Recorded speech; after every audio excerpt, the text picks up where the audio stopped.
Leopard geckos are one of the top beginner reptiles. They're hardy, easy to care for and handleable. However, there are still many myths which are circulated about their care and their behaviour. In this video we're going to be going through those myths and what's the truth, and we are going to be giving you extra care tips. Stick around for number 5 because it is really going to surprise you. I'm David, this is Hank, welcome to DJL Exotics.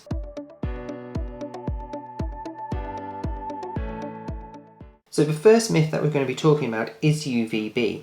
Now UVB is a controversial subject when it comes to leopard geckos. Remember, these are crepuscular species, so they come out at dawn and dusk, but many people feel like they need UVB as if they are a diurnal species. In actual fact, a study has shown that giving them supplements can satisfy their calcium and D3 needs on its own without the UVB. So they don't necessarily need UVB. And there are certain morphs, such as a radar or raptor, where they have a mixture of that albino and eclipse, where the eyes might be more sensitive to the bright light of a UVB. In addition, many people don't understand the UVB properly, so they give them a full 10% strength of UVB, which can actually be damaging to the skin. Therefore, with leopard geckos, it's more of a point about knowing what you need and making sure that you have the right UVB. A 7% is absolutely fine for them, but you don't have to have UVB if you are concerned about it. You can just use a supplement like Nutribol, which will give them everything that they need. Myth number 2 is that leopard geckos need relatively little care as a beginner reptile. This is strictly not true. Leopard geckos, like all other pets, whether it be a dog, cat, hamster, guinea pig, corn snake or leopard gecko, all have specific requirements. Yes, geckos are hardy, they are very tolerable of mistakes, they're very handleable, but they still require specific environmental conditions in order to thrive, and a good feeding regime.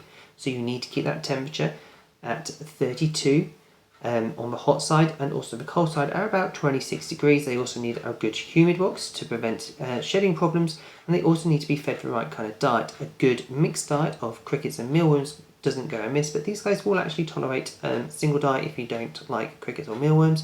You can also feed locust, some people feed dubia roaches as well, and therefore while it is relatively easy, it is not something which I would consider as very, very simple. You still need to do your research and make sure that you've got the best care for your leopard gecko.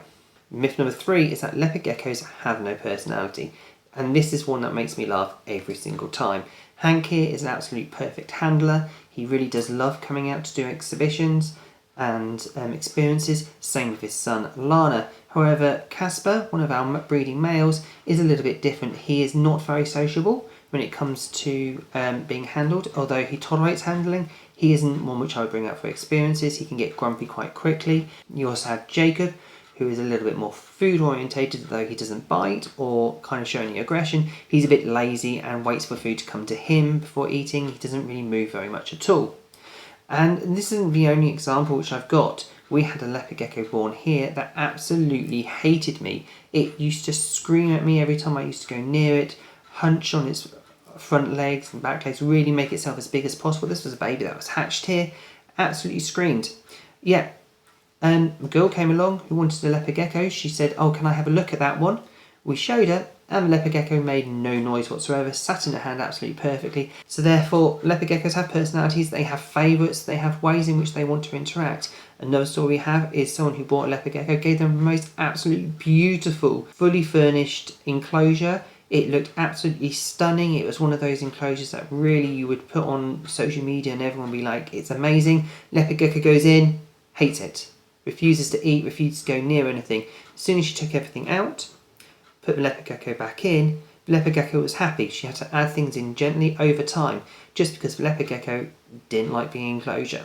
They all have personalities, they all have preferences, and they all have their own likes, wants and needs. Myth number 4, and this one is one that's been out for quite a long time, is that sand is the best substrate for leopard geckos. Now, I'm not going to say sand is the worst substrate. There are worse substrates out there, such as reptile carpet. However, it's not strictly the right substrate. Sand in nature is actually very rare. You only really get it at the beach. You're more likely to find what's known as a sand-soil combination, where you have about 60% soil, 40% sand, and that is the best kind of substrate that you can use for these guys if you want a very naturalistic kind of enclosure look. But if you're looking for something that maybe might be a little bit more easy to clean, especially if you've got young children, paper towels will be just fine, but you can use premium ones. So you can use something called Leo Life, which you can get in the US and the UK. It costs about £10 in the UK, about $15 in the US. You can watch our cost video up in that corner there if you're interested in how much it costs for a leopard gecko. But essentially, yeah, you can use a mixture of them, but just sand is not really the best substrate. It doesn't have that consistency that they would find in the wild. So there are other options which I would say to use much better first. The next myth that we're going to be talking about is actually feeding. Now, there is a lot of feeding myths around leopard geckos. One of them is that mealworms can eat out of their stomach. This is not true. The mealworm, as soon as the leopard gecko eats it, is crushing the mealworm and it dies before it gets into the stomach. It doesn't come out. That was something which was on social media the whole time, which I was starting with leopard gecko over 20 years ago. The current one is crickets having pinworms. While crickets may contain pinworms, there are about several thousand species of pinworms. Each one of those is species specific. So the pinworms that would affect humans is going to be completely different to the species that affect reptiles. That is going to be different to the one that infects crickets. And so while you may have pinworms in the crickets, those that pass through the digestion system of the leopard gecko is not going to cause any harm. It's not going to cause any infection because the pinworms aren't used to that environment. What I would say is that if there is a pinworm problem within the leopard gecko community that you have, it's a husbandry issue, such as not regular cleaning. That's when pinworms within reptiles can get out of hand. The final myth that we're going to go through is that leopard geckos don't recognise their owners. This is completely wrong. Many people who come here talk about how the leopard geckos will look at me and instantly know who I am. They also comment about the snakes, that they'll come to me when they've had enough. But leopard geckos in home situations often will recognise their owners. They'll see them as the person who brings food, but it also becomes a taming aspect. These guys will start recognising their owners and be handled by their owners much better than they would be by strangers. They get used by the scent and the smell and the look, and these guys really can bond very strongly with their owners, really loving that kind of care that they regularly get. These guys are considered to be slightly domesticated in the fact that they can also learn routines. So if you feed at the same time every single day, these leopard geckos will start learning that and will start sitting by their bowl at the correct time. In addition, these guys will know when it's handling time and will be ready for that. Thank you very much. Do let us know in the comments if you've got any more myths that you think should have been covered in this video. Thank you very much. We look forward to seeing you in the next video. Please don't forget to like and share the video and subscribe to the channel. Bye for now.